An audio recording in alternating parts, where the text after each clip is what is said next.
سب سے پہلے تو میں اسپیریئر آف جو گروپ آف کالج ڈائریکٹر ہیں یہاں کے آصف اقبال پرنسپل زاہد صاحب کا تہہ دل سے شکر گزار ہوں کہ انہوں نے مجھے یہاں بولنے کا موقع دیا. تھینک یو سو مچ. اور میں یہاں پہ ایجوکیشنس کی بات کروں گی جو معذور افراد کے لیے بہت مشکلات کا سامنا کرنا پڑتا ہے ان کو جب وہ گھر سے باہر نکلتے ہیں یا کسی کالج اسٹوڈنٹ لیول تک جاتے ہیں تو ان کو قابل رسائی نہیں ملتی. ان کو بہت ساری مشکلوں کا سامنا کر کے ایک اپنی زندگی کا چیلنج پورا کرنا پڑتا ہے جو کہ بہت مشکل ہوتا ہے. اور علم حاصل کرنا ہر انسان کا حق ہے کہ نہیں؟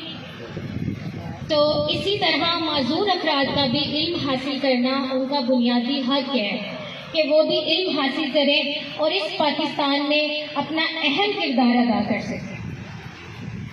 تو یہاں پہ ماشاءاللہ سے میں نے سب کی اسپیچ سنی ہے, سب کی باتیں سنی ہیں. ماشاءاللہ بہت اچھا سب کام کر رہے ہیں اور میں ان کے کام کو, اس کالج کو اپریشیٹ کرتی ہوں کہ انہوں نے یہ اناؤنسمنٹ کی ہے جو ڈسیبل پرسنس کے لیے کہ وہ فری آف کاسٹ ان کو ایجوکیشن دیں گے.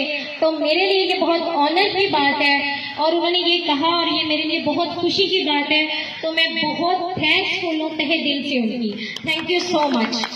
اللہ تعالیٰ ایسے ان کو مزید ترقیاں دے اور اس کام کو آگے تک ان کے لیے آسانیاں پیدا کرے, کیونکہ انسان زندگی میں آسانیاں بانٹے, دوسروں کو خوشی دے.